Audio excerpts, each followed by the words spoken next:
Assalamualaikum warahmatullahi wabarakatuh. Bismillahirrahmanirrahim. Alhamdulillahirrahmanirrahim.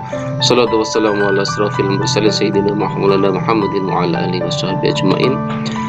Berjumpa kembali di video materi pembelajaran prakarya dan kewirausahaan.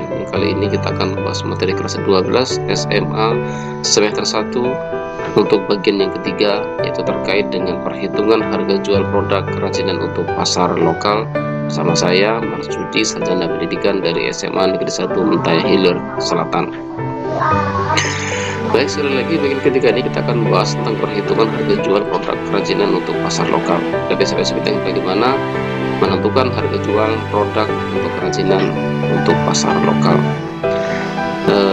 Untuk perhitungan harga jual produk kerajinan untuk pasar lokal itu terbagi atas dua hal yang kita bahas, terkait dengan harga jual dan harga produksi.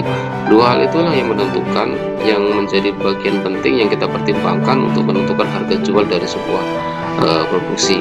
Nah, harga jual produk itu merupakan sejumlah harga yang dibebankan kepada konsumen untuk dihitung dari biaya produksi dan biaya lain di luar produksi seperti biaya distribusi dan biaya promosi.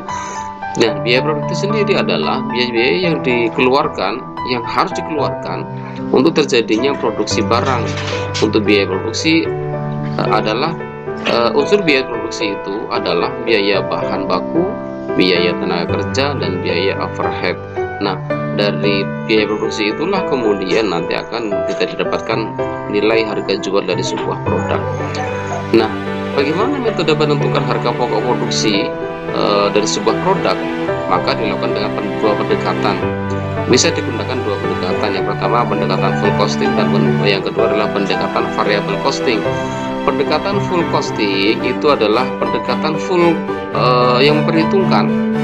Jadi pendekatan full costing itulah pendekatan yang memperhitungkan semua unsur biaya produksi, yaitu mulai dari biaya bahan baku, biaya tenaga kerja produksi, termasuk juga biaya overhead, ditambah lagi dengan biaya non produksi seperti biaya pemasaran, biaya administrasi, dan biaya umum. Itulah bagaimana pendekatan full costing, semua dihitung.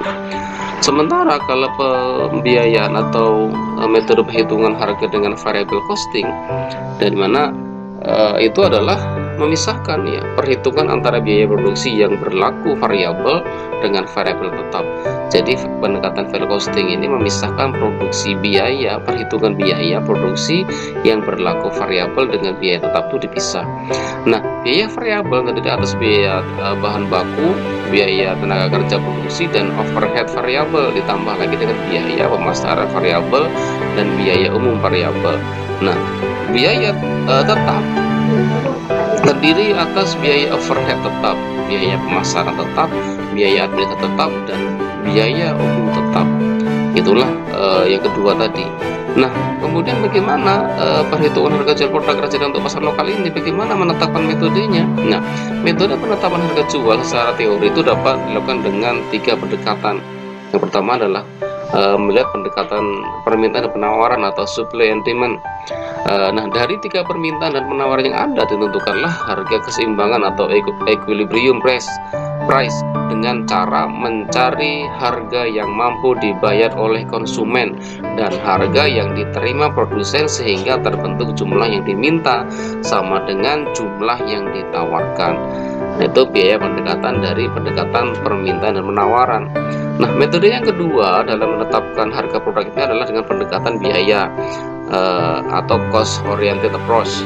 Menentukan harga dengan cara menentukan dengan cara menghitung biaya yang dikeluarkan produsen dengan tingkat keuntungan yang diinginkan, baik dengan markup pricing atau juga dengan break-even analysis. Nah, itu yang bisa digunakan terkait dengan pendekatan biaya untuk menentukan harga produk. Yang ketiga bisa dengan menggunakan pendekatan pasar atau market approach, di mana merumuskan harga untuk produk yang dipasarkan itu dengan cara menghitung variabel-variabel yang mempengaruhi pasar dan harga seperti situasi, kemudian kondisi politik, persaingan, termasuk dengan sosial budaya. Itu yang ketiga. Itulah ya tiga hal yang terkait bagaimana cara kita menentukan harga jual sebuah produk dalam video kali ini. Moga-moga itu bermanfaat. Untuk lebih jelasnya silahkan menyimak dan membaca buku pembelajaran yang lain supaya semakin jelas termasuk contoh-contoh yang ada di sana. Terima kasih atas perhatiannya dan mohon maaf atas segala kekurangan. Billahi taufiq walhidayah. Assalamualaikum warahmatullahi wabarakatuh.